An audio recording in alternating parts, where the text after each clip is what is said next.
오늘 말씀의 제목은 하나님은 우리들을 진짜 사랑하신다. 하나님은 우리를 진짜 사랑하신다. 그 제목입니다. 여러분, 하나님이 정말 진짜 사랑하시는 거 믿으시죠? 네, 감사합니다.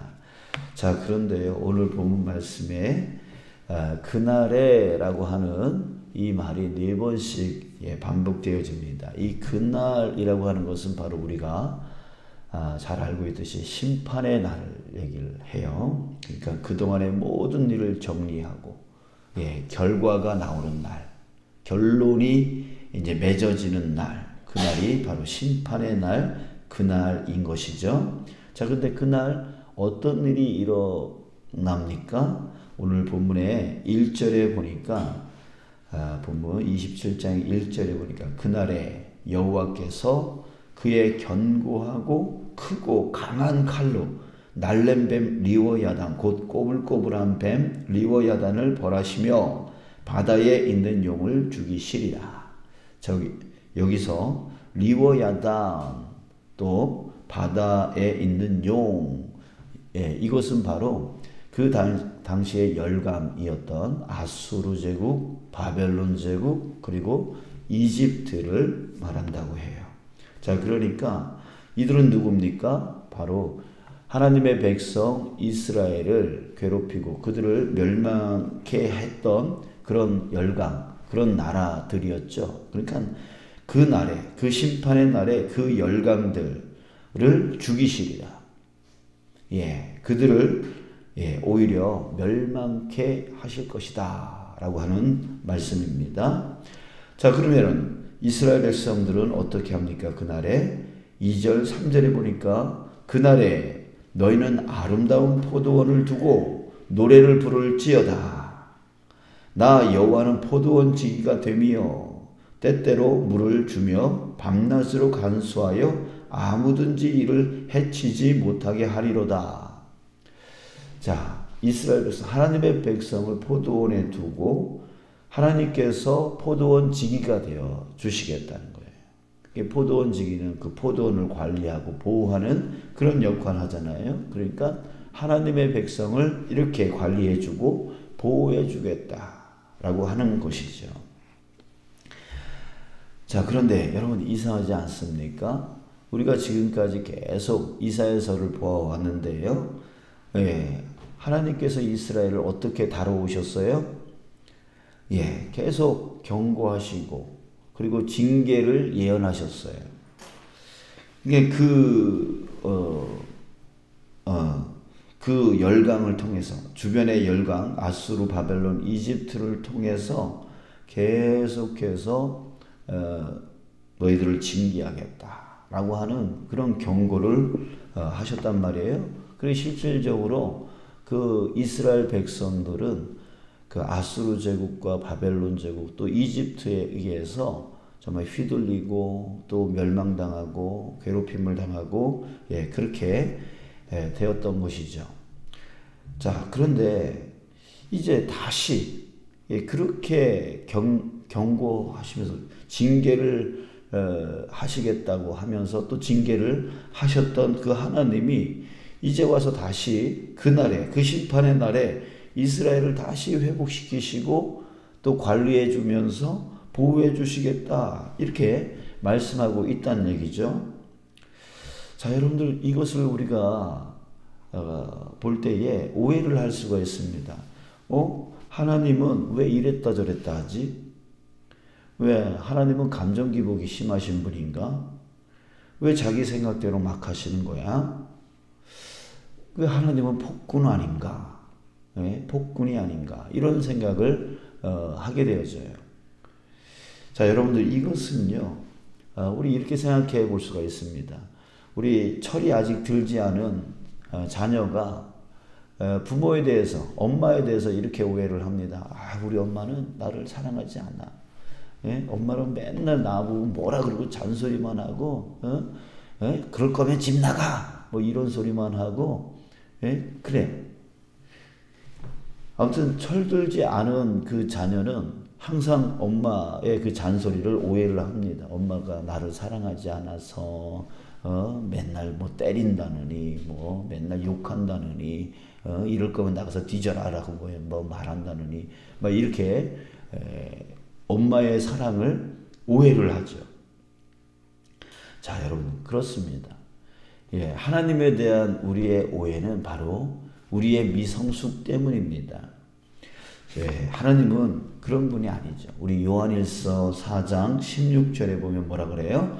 하나님이 우리를 사랑하시는 사랑을 우리가 알고 믿었노니 하나님은 뭐다? 사랑이시다. 예, 하나님은 사랑이니라. 하나님은 사랑이래요. 예, 그렇기 때문에 여러분 하나님의 사랑은 변합니까? 변하지 않습니까? 변하지 않습니다. 하나님의 사랑은 진짜 사랑입니다. 진짜 사랑이라는 거예요. 그렇기 때문에 하나님의 그 징계조차도 바로 사랑이라는 거예요. 예, 사랑이라는 거예요.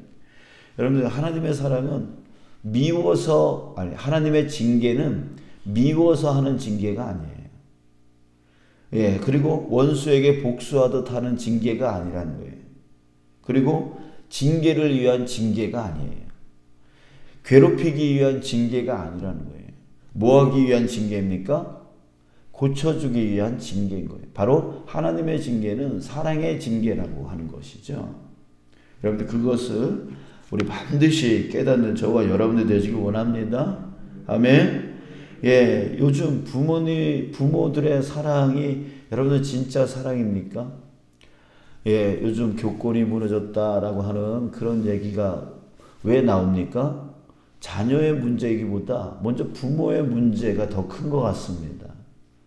예, 자녀가 학교에서 뭐 조그만 일만 생기면 금방 쫓아와가지고 선생님 탓하면서 선생님이 이래서 이런다고 저런다고 하면서 예, 그러지 않습니까? 그러면은 당장은 자녀한테는 좋겠죠. 우리 엄마가 나 사랑해주네. 이렇게 보호해주네. 라고 생각을 하겠죠. 그런데 그렇게 자란 그 자녀가 나중에 부모가 없는 사회인이 되어졌을 때 그때를 한번 생각을 해보세요. 어떤 사회인이 될까요? 이 아이가. 자기만 알고 이기주의고 이기적인 그런 삶을 살지 않겠어요? 그런 사람을 누가 좋아하겠어요? 그러면 그 아이는 더 이상 그 부모가 보호해 줄 수 없는 그 나이가 됐을 때의 그 아이는, 그 자녀는 사회로부터 왕따를 당하게 되죠. 사회로부터 외면을 당하고 무시를 당하게 되어지는 거예요. 그게 사랑입니까? 아니죠. 부모는 이 자녀가 자라서 온전한 사회인이 되어져서 사회에 영향력을 끼치는, 선한 영향력을 끼치는 그런 자녀가 되어지기 위해서 잘 보호해주고 잘 키워줘야 되는 것이 바로 부모의 임무 아니겠어요? 그런데 당장 우리 아이가 힘들다 어렵다 그것만을 보호해준다면 이 아이는 나중에 큰 어려움을 당하게 되어질 거라는, 그거는 진짜 사랑이 아닌 거죠. 네, 진짜 사랑이 아니에요. 그래서 자녀가 잘못했을 때는 회초리를 들 수 있어야 되는 거고, 또 자녀가 뭘 잘못했는지를 분명하게 알려줄 필요성이 반드시 있는 것이죠. 그럴 때 그렇게 자란 자녀가 사회에서도 자기가 잘못한 것을 알기도 하고 남이 잘못한 것을 분별할 줄 알고 그것을 공평하게 적용해 나갈 수 있는 그런 자녀가 될 수 있는 거예요. 자, 하나님의 사랑은 그래서 진짜 사랑인 거예요. 잘못했을 때 회초리를 들 수 있는 분, 들어서 징계하시는 분, 그분이 바로 하나님이신 거예요. 그래서 이스라엘 백성들이 지금 잘못된 길을 가고 있어요. 죄악된 길을 가고 있어요.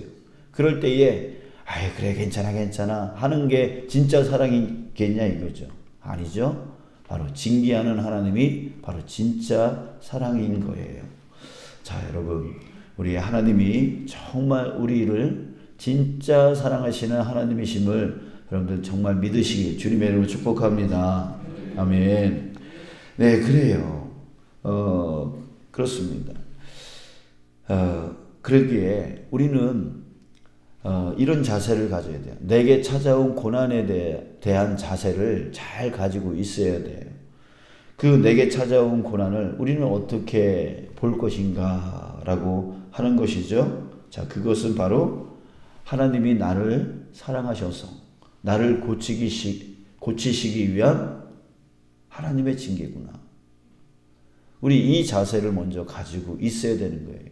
나를 괴롭히는 사람, 나를 힘들게 만드는 상황, 나를 힘들게 만드는 환경, 이것을 자꾸만 탓하면서 왜 하나님은 이러시나, 이런 것들을 왜 해결해 주지 않나, 이렇게 원망으로 가는 게 아니라 그런 고난이 내게 찾아왔을 때에 먼저 사람을 탓하기보다, 환경을 탓하기보다 자기 자신을 먼저 보는 거죠.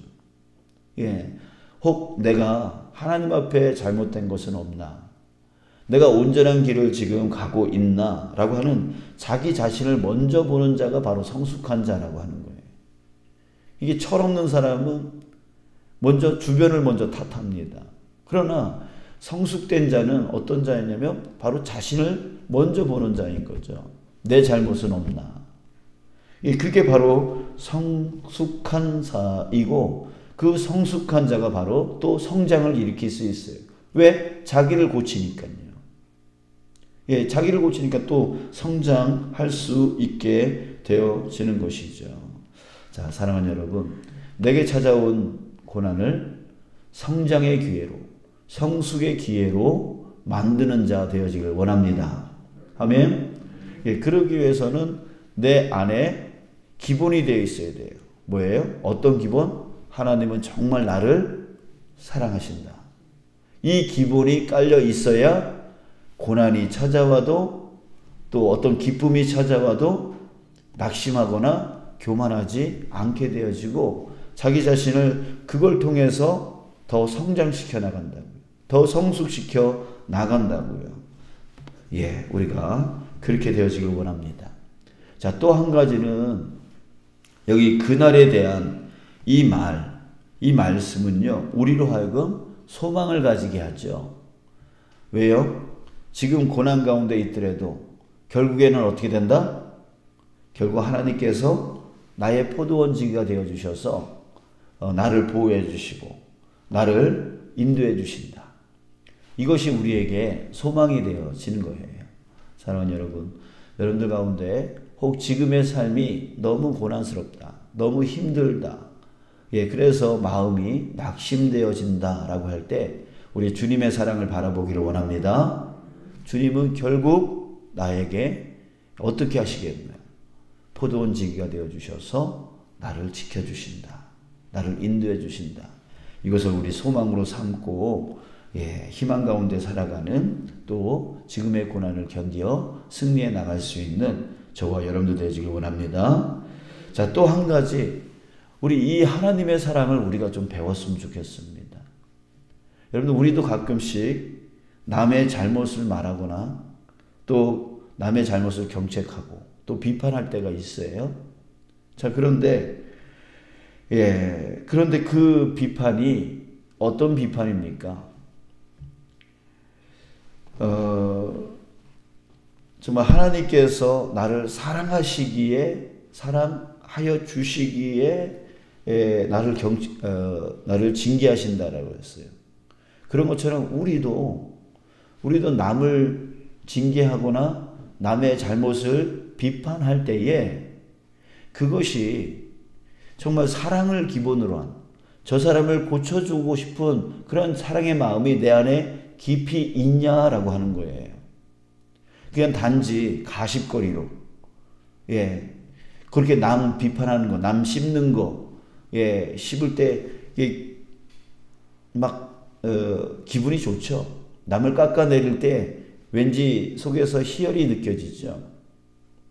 예, 그런 식으로 가십거리로 비판하고 있느냐, 아니면 그 사람이 미워서 그런 말을 하고 있느냐, 아니면 시기하는 마음으로 또 깎아내리려고 그런 말을 하고 있느냐. 예, 여러분들 우리가 분별할 줄 알아야 되죠. 예, 남을 비판할 때 정말 그 사람을 고쳐주고 싶고 다시 회복시켜주고 싶고 그 잘못된 길로부터 돌아서게끔 해주고 싶은 그 마음으로 남을 비판하거나 아니면 징계하는 그런 자인가? 하나님은 그런 분이시잖아요. 근데 우리의 입술에서 남을 비판할 때에 정말 가십거리로 여기고 미워서 시기하는 마음으로 정말 저 사람 괴롭히고 싶어서 이렇게 하고 있는가? 그 후자라면 여러분 어떻게 될까요? 멈춰야 되겠죠. 비판을 멈춰야 되겠죠. 징계를 멈춰야 되겠죠. 그러나 정말 저 영혼을 진심으로 사랑해서 저 영혼이 온전히 회복되어지고 저 잘못된 길에서 고쳐지기를 간절히 바라는 그런 마음이 있다면 하셔도 됩니다. 우리 하나님이 나에게 그렇게 하여 주셨듯이 우리도 형제자매에게 그렇게 하는 자 되어지길 원합니다. 만약 그렇지 않는다면 우리는 뭘 하고 있는 거예요? 죄를 쌓고 있는 거예요. 정말 미워서 진짜 미워서 저 사람을 막 비판하고 징계하려고 하고 막 이렇게 한다면 우리는 지금 죄를 쌓고 있는 거예요. 그 죄는 바로 우리에게 죄에 대한 대가는 바로 우리 자신에게 돌아올 거란 말이에요. 그러니까 허투루 비판하지 말자는 거죠. 허투루 남을 징계하려 하지 말자라고 하는 것이죠. 자신의 죄가 쌓이는 거니까요. 그 죄에 대한 대가가 자기 자신에게 돌아올 거니까요. 자, 여러분 오늘 이 말씀을 통하여 여러 가지 교훈이 있습니다. 우리 이것을 기억하면서 오늘 하루 그 말씀을 적용하면서 살아가는 저와 여러분들 되시길 원합니다.